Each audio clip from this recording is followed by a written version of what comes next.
Okay.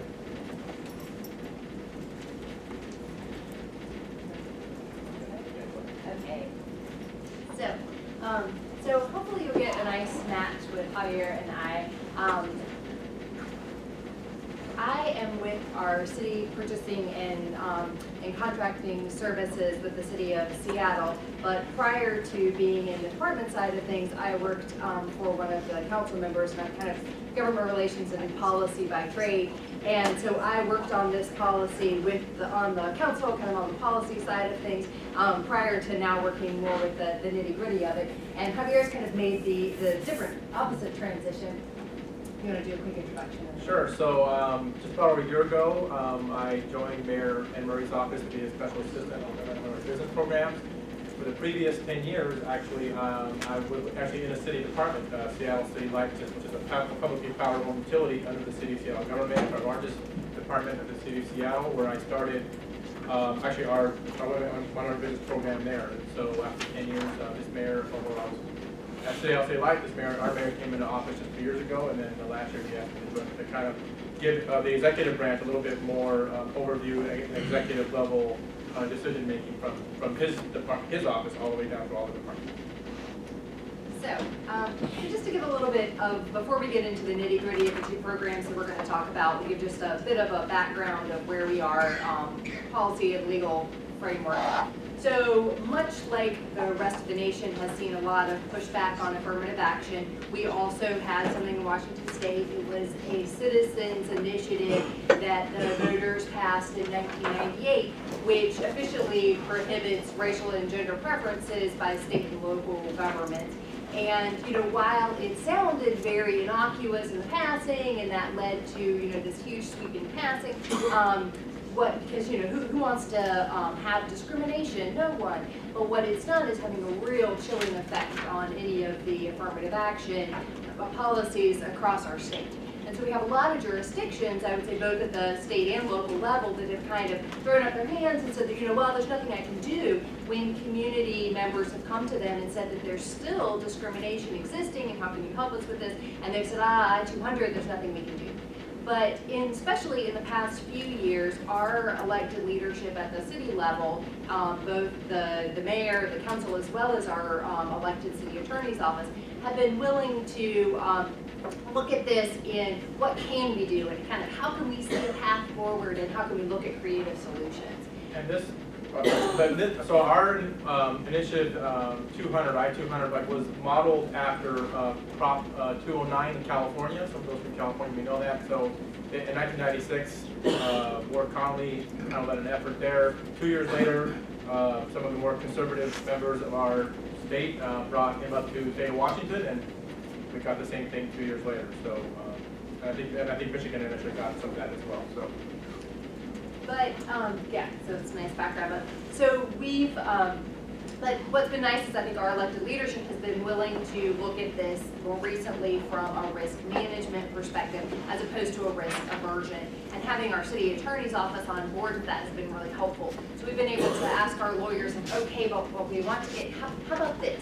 Well, how about here? And so they'll sort of craft and move and shape us in a way to try and find some solutions that work. The initiative does give us the legal right to demand good faith efforts, and so we've been able to do a little bit of pushing about what does that mean, how can we give folks options and still have requirements. We've continued to have a race-based look on this, especially on the business side, so we don't just look at small business. We've found that hasn't been the best proxy. We're still getting women and minority-owned businesses. However, we've been able to look at proxies where they did seem to be a good match. So with the long history of discrimination in our nation, unfortunately, a lot of our disadvantaged neighborhoods line up way too closely with neighborhoods with communities of color. And so we found that has been, a good proxy and has let us do some of this work. So I'm going to pass it over to Javier to talk a bit. So you're doing zip code plus 4 different. Zip code, just go to zip code plus 4. So we're doing, so I'll get into that with our priority hire program, but with that we're doing zip codes for requirements, and then we're doing race and women for goals. So we sort of set those, we make them set these goals, but then we can hold their contractual fee to the fire around zip codes for workers, And that escapes the restrictions of I-200 because, okay. as well as some other, I'll give you some other legal restrictions as well. So we'll sort of do the business side and the contracting first, and then I'll get into the workforce. So, as Kelsey said, in 1998, the state of Washington passed I-200. City of Seattle, obviously, is a very progressive city. Elected officials, and I think also our community, has an expectation that we're going to do our best to contact with women-owned businesses. So, what did the city do to help try to at least overcome a lot of those barriers that I-200 brought to us? And I'll get into these points a little bit more in some of the slides, but capital, we have dedicated staff with the advisors for our large capital departments. There are leaders and our change agents. We created a citywide and departmental team to help us. We invested quite a lot of dollars in medical assistance targeting WIMBY. I'm assuming we use WIMBY from now on, so in case you don't, as the acronym. Annual departmental plans with accountability to the mayor. And finally, one of our bold things that we did several years ago was that we started having inclusion plans for our subcontracting as part of our procurement processes. So our department annual plans. So every year, I'm sure some of you may have this as well, at least for us in a strong mayor city, our mayor has annual plans with all of his department heads. These are his accountability with all the department heads, of course, with all their goals and their benchmarks that they're all going to do throughout the year. And part, of course, that's how he evaluates them every year. One of the big things is that, of course, is that it says there's actually one metric on there every year that says this is your target goal to utilizing women and minority businesses. And there's a high expectation that he expects these departments to meet those goals. And of course, part of that, of course, is making sure that they're doing their outreach, they're making sure that they're doing all these things that can be done to make sure that we're including all these contractors, consultants, suppliers that have a shop at the contracts in place. Departments also have to then also do annual plans, which come into the mayor's office. Each department does an annual plan, roughly about 5, 6, 7, 8 pages each. Some departments smaller than others, but again, this is our work for the year. Here's what we're going to do to outreach and engage our WIMBY businesses. With my now role coming in just over a year ago, I now review all these annual plans and let departments know whether or not they actually passed the muster or not. Because before, annual plans would come into the mayor's office and it would just kind of go into this black hole. You didn't hear anything. Yes, it looks good. It doesn't, and it was just kind of accepted as it was. So that's all being changed. I briefly talked about. So that's all going to have review from me. Our large capital departments. So for us at City of Seattle, it'll be Seattle City Light, our transportation department, our water sewer garbage department.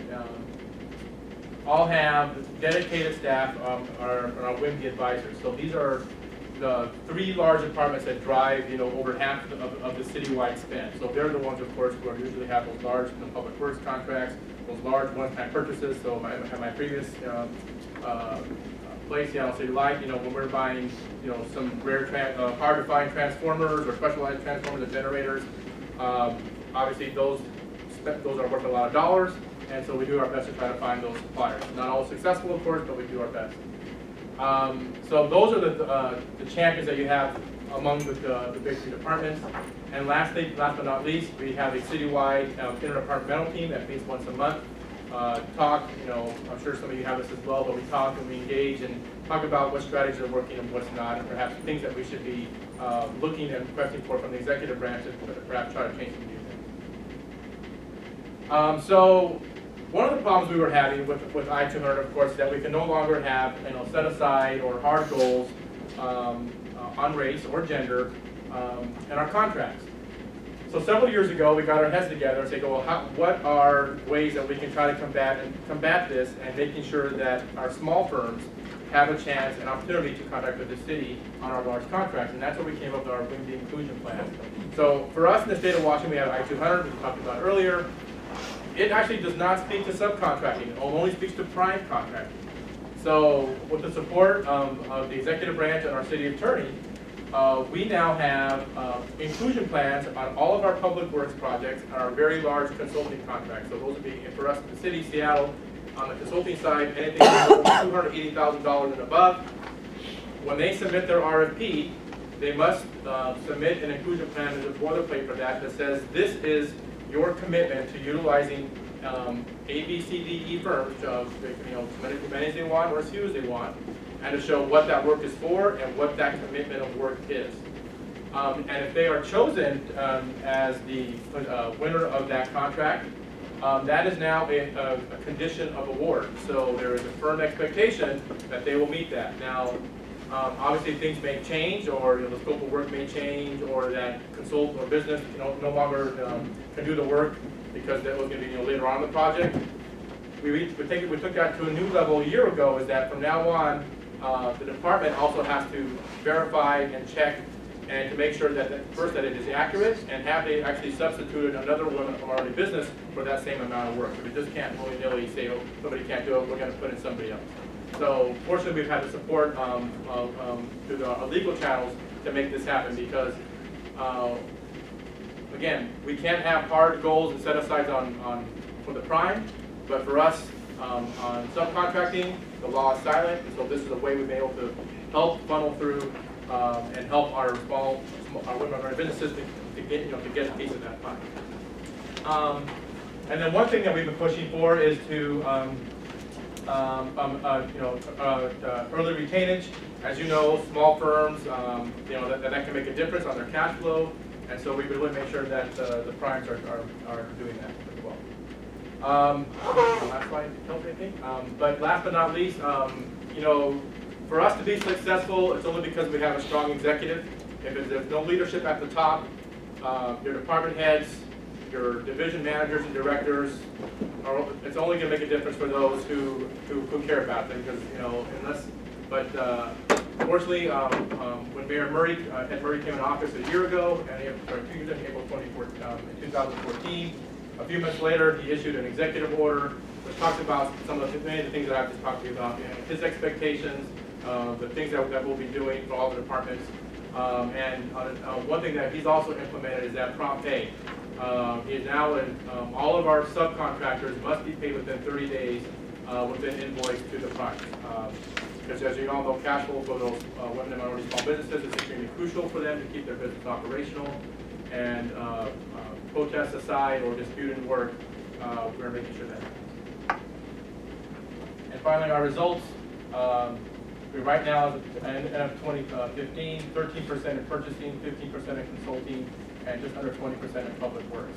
I know some of you may think those numbers don't look incredibly large, but for us, after I-200 passed, when we were down to 2 and 3%, to be able to do this with the legal framework that or the legal boundaries that we have, we feel actually pretty proud of our work, but of course there's always room for improvement and always room to grow. We're also in Seattle, where our percentages of people of color are a little smaller than around the nation. Okay, so that's on the contracting side. Back over to the workforce side of things, we have a brand new initiative in the beginning of 2015 on priority hire. So Nikki called it targeted hire. It's the same concept where we set the limit on our large construction projects that are $5 million and up, and we had a whole lot of conversations about exactly where to set that, and for a variety of reasons. It prioritizes workers that are living in economically disadvantaged neighborhoods, and it sets requirements around the hiring of folks in those neighborhoods, and then it has goals for hiring women and people of color.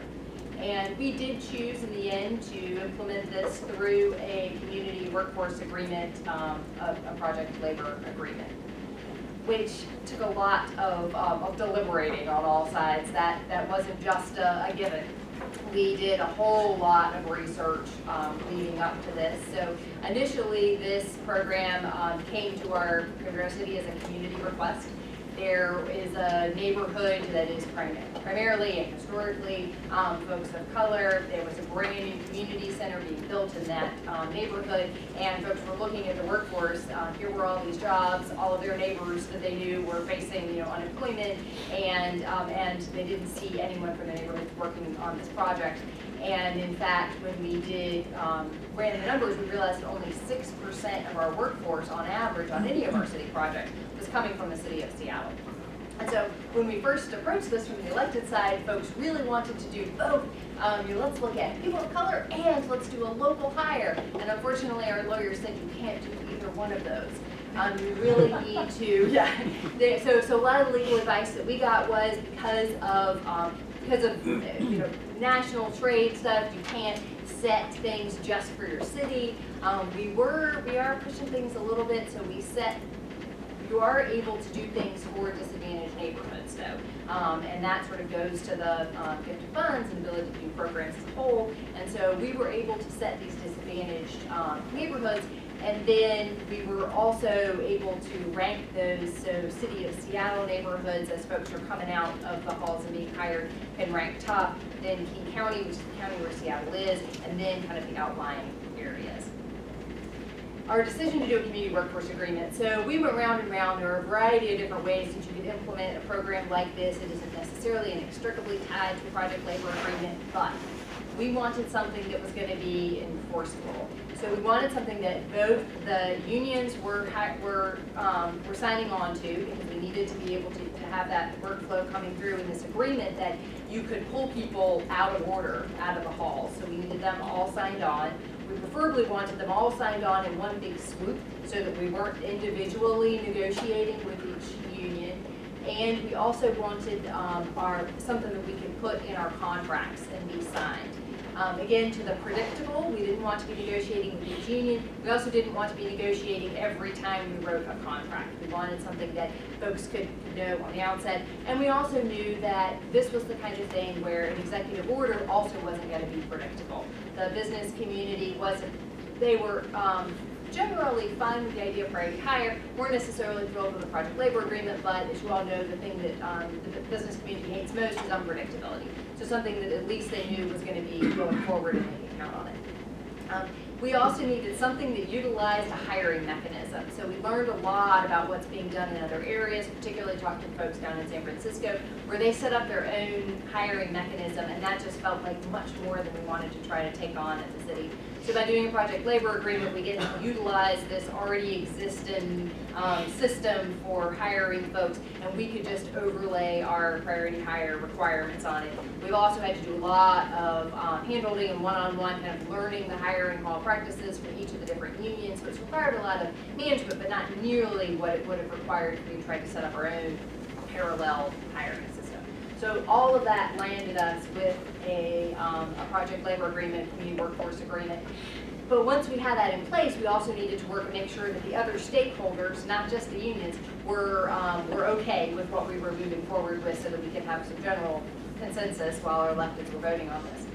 So some of the big things that we talked about with the small and particularly open shop businesses and contractors is that we had a big conversation about how many core workers, how many of their own workers could they bring before they needed to start hiring from the hiring halls. So we went back and forth, and what we landed on was 5. That seemed to be a generally okay number. We still are getting some pushback now from the unions, but that was where we landed. And they're still going to have to meet the requirements on the job, so it will behoove them to hire folks that are from these zip codes to be part of those core workers, but they can at least bring them onto the job. We offer reimbursement for their existing health and pension costs, so anything above and beyond what they're paying for their union dues, and then of course they can maintain their own open shop status. Now the community really had a view towards, they wanted to make sure that these workers were being receiving training so that they could actually be in the pipeline, and then that they would be able to continue through and use this as career development and not just a one-off job. So we included funding for training as well as for outreach to start to build those pipelines and make this something real and the goals to be attainable. Our goals on each project are set project by project, and they're based on past performance of similar projects, and so they're just, it's a unique calculation for each project, and we add a little bit of a stretch goal each time. But community felt like it was really important to have some sort of overall goal set, though. They didn't want to leave that up to each project. How do you make sure that they stay in the pipeline? You know, you do this project and they go back into the union shop and they're at the bottom. How do you make sure they stay in the pipeline? Sure. So, well, so there's sort of two questions there, right? So we have a number of pre-apprenticeship programs that are getting to know folks as they come in. Some of those are better than others at continuing to track folks all the way through. We hear a lot that it's about having all of that support all the way around you. If life is crazy, it's hard to stay with your job. So there's some of that to ensure that that's feasible for folks. Then there's also making sure that when you're coming through the union lines, that you're actually getting pulled. So we, on our projects, we know that we're, to a certain extent, we're not a huge player in the construction market in the region, but there are a number of other government players that do have a lot more money to put the table. They're going to have a lot more big projects coming up. So we're also in regional conversations with those folks, and I think there is an acknowledgement that the more that all of us can kind of come together, put these kind of goals on our projects, the more this is going to become standard practice for the unions, the less pushback we're going to have. I mean, our hope is to use this to light a fire to instigate change. We know that it's going to, some of that's going to be slow and hard, right? If you get folks in the pipeline, but then are they only going to be pulled to the top on our projects and are going to be in back? Folks can tell you about the history of what that's like working in a union. We're doing the best we can to make this difference, and we also have folks that are doing monitoring out in the projects. We have jobs coordinator who's out getting to know the folks in the union halls and making sure that they're really doing what they're supposed to be doing. We also have folks that are out monitoring on the sites to make sure that things are going okay for our workers.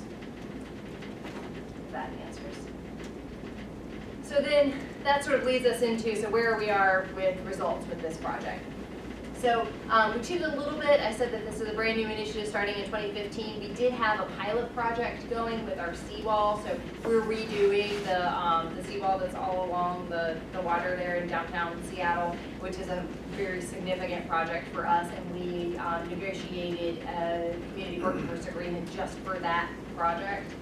So project by project, the numbers vary on past performance based on what unions you could expect to be doing the work and that kind of thing. So it varies. It happens to be that this was a project for past performance for people of color was already fairly high, so we've been able to continue that. But we have made significant increases in priority hire zip codes and in winning, which has been really exciting. The Buried Reservoir Projects is our first project that's come out under this community workforce agreement. It's two different buried reservoirs. We've got the same company doing this, and it was the same negotiated project.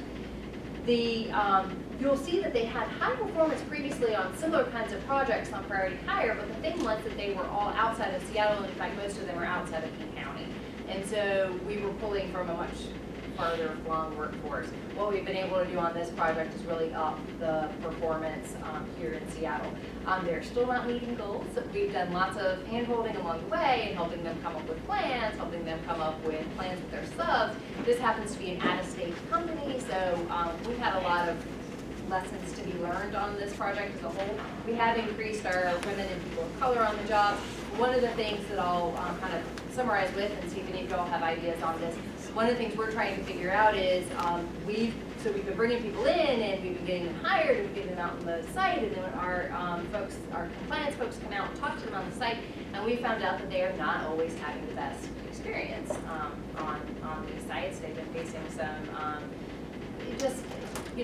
whether it's officially discrimination or just an unpleasant work environment. And so one of the things that we've been looking into and that Anita's been working on is how do we offer some kind of training or something for our contractors to help we feel a responsibility, and if we're going to be involved in this work, that they need to be treated equally and fairly on those work sites so that they'll want to continue these careers. Okay, thank you. We still have about a good 20 minutes.